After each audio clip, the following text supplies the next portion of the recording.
Сәлематсыңдар ма балалар? Қазір бізде дүниетану сабағы. Сабаққа дайынбыз ба? Олай болса, сабағымызды бастайық. Балалар, бүгінгі сабақты жүректен жүрекке әдісі арқылы бастағым келіп отыр. Яғни, барлығымыз бір-бірімізге жүректен жүрекке әдісі арқылы жақсы, жылы лебіздерімізді білдірейік. Мен де бүгінгі күнге сендерге жылы, жақсы көңіл күй тілеймін. Балалар, бүгінгі сабағымызды миға шабуыл әдісімен бастамақпын. Яғни қазір мен сіздерге сөз жұмбақ беремін. Осы сөз жұмбақты шешіп отырып, бүгінгі сабағымыздың тақырыбын тауып алайық. Сөз жұмбақты шешіп, тігінен сары жолақта шыққан сөзді оқысақ, бүгінгі сабағымыздың тақырыбы шығады. Қане, дайынбыз ба? Олай болса, сөз жұмбақты шешуге кіріселік. Бірінші сұрақ. Атырау, Қызылорда, Жамбыл, Павлодар өндірістерінде өндіріледі. Не нәрсе? Екінші сұрақ. Тыңайтқыш алынатын шөгінді тау жынысы. Үшінші сұрақ. Мұнай қай теңіздің баурайында өндіріледі? Төртінші сұрақ. Алтындай жылтыраған қызғылт түсті жұмсақ металл. Бесінші сұрақ. Қара түсті аздап жылтырайды, жанады. Алтыншы сұрақ. Жанармай, керосин, дәрі-дәрмектер алынады. Жетінші сұрақ. Кенге жатпайтын бос тау жынысы. Кәне? Таптық па? Жарайсыңдар балалар. Топырақ. Олай болса, бүгінгі сабағымыздың тақырыбы топырақ балалар. Сабағымыздың мақсаты топырақ түрлерімен таныстыру, топырақтың ластануы мен оны қорғау жолдарын меңгерту. Балалар, ойланып көрейікші, топырақ деген не нәрсе? Дұрыс айтасыңдар. Топырақ дегеніміз бұл жердің өсімдік өсеттің үстіңгі қабаты. Балалар, топырақтың бірнеше түрлері болады екен. Ол тасты топырақ, сазды топырақ, құмды топырақ және тақыр топырақ деген болады екен.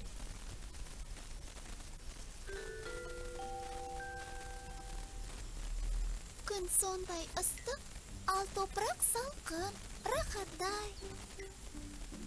Біздің ауылдың топырағының ылғалы көп. Сондықтан жан-жағымыз жайқалған ағаш. Қарашоқы деп бекер айтылмаған ғой.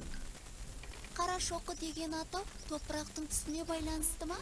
Не себепті біздің ауылдың топырағының түсі қарада? Сарыөзектің топырағының түсі сары. Ол топырақтың құрамына байланысты.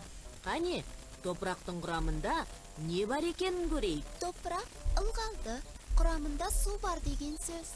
Дұрыс, Дана. Топырақ суды жауын шашыннан алады. Жауын жауғанда топырақ көпіршейді.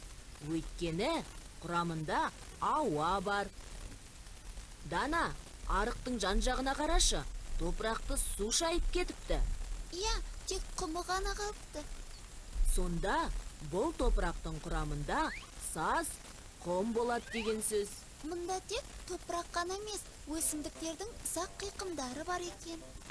Иә, ағаштың ұсақ қалдықтары, қураған жапырақтар, өсімдіктер мен ұсақ жануарлардың шіріген қалдықтары барлығы да қара шірік болады. Өсімдік тамыр арқылы қоректенеді. Өсімдіктер мен жануарлар қоректенеді. Жануарлардың денесінде қорытылып шыққан заттармен құстар, түрлі жәндіктер қоректенеді. Ақыры жерде қалған қалдықтары қара шірікке айналады. Топырақта көзге көрінбейтін ұсақ жәндіктер, шылаушындар, өсімдіктер мен жануарлардың қалдықтарын күрделі өзгеріске түсіреді. Осының барлығы қара шірік топыраққа айналады.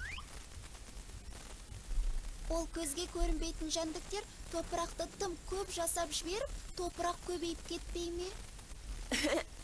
Табиғатта небәрі 2 сантиметр топырақ қабаты түзілу үшін 100 жылдан артық уақыт керек екен. Ол топырақты бір сәтте ақ жел ұшырып, немесе су шайып кетуі де мүмкін. Онда топырақты қорғау керек қой. Топырақтың қорғаныш қабаты өсімдік. Сонда өсімдік топырақты қорғаса, топырақ өз кезегінде өсімдікке пана болады екен ғой. Иә, табиғатта барлық нәрсе бір-бірімен тығыз байланысты. Түсінікті. Алан аға, Сарыөзекке кіреберістегі жазықта жаздың күні де қар жата ма? Сен топырақ бетіндегі ақшыл қабыршақтарды айтып тұрған боларсың. Иә, Ол сор.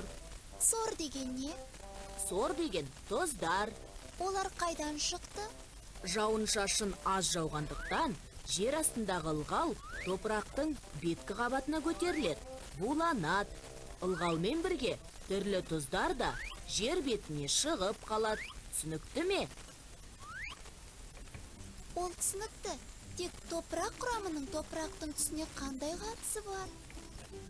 Ата айтып тұрған жоқ па? Егер топырақтың құрамында қара шірігі мол болса, онда...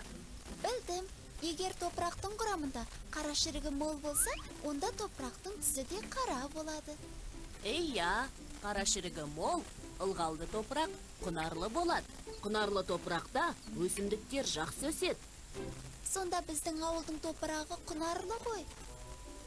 Иә, біздің ауыл топырағы құнарлы жерде орналасқан.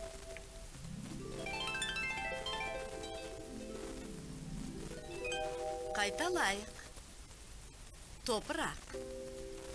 Топырақтың құрамында су, ауа, құм, саз, түрлі тұздар, қарашірік болады. Егер топырақтың құрамында қарашірігі мол болса, онда топырақтың түсі де қара болады.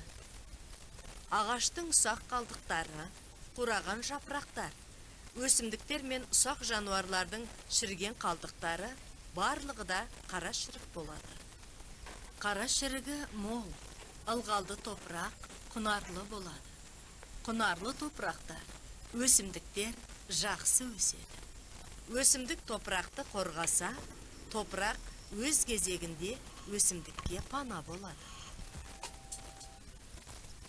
Балалар, топырақта зерттейтін ғалымды топырақтану ғалымы деп атайды. Топырақта ең алғаш зерттеген ғалым Василий Васильевич Докучаев. Василий Васильевич Докучаев 1846 жылы туып, 1903 жылы қайтыс болған екен. Балалар, сонымен бүгінгі тақырып түсінікті болды ма? Топырақтың құрамында не бар екен? Дұрыс айтасыңдар. Ауа, су, саз, құм және шірінді бар екен. Жарайсыңдар балалар. Топырақтың түрлері түсінікті болды ма? Жарайсыңдар балалар. Ал балалар, білесіңдер ме? Топыраққа жауынның зияны бар екен. Күшті нөсер жауған кезде ашық жерде жөңкіліп аққан су ағындары пайда болады екен.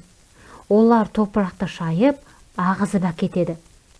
Су топырақты шая отырып, жаралар түзіледі екен. Сондықтан топырақты қорғау керек. Топырақты қорғаудың шаралары өте терең емес жаралардың бетін жыртып тегістеу керек.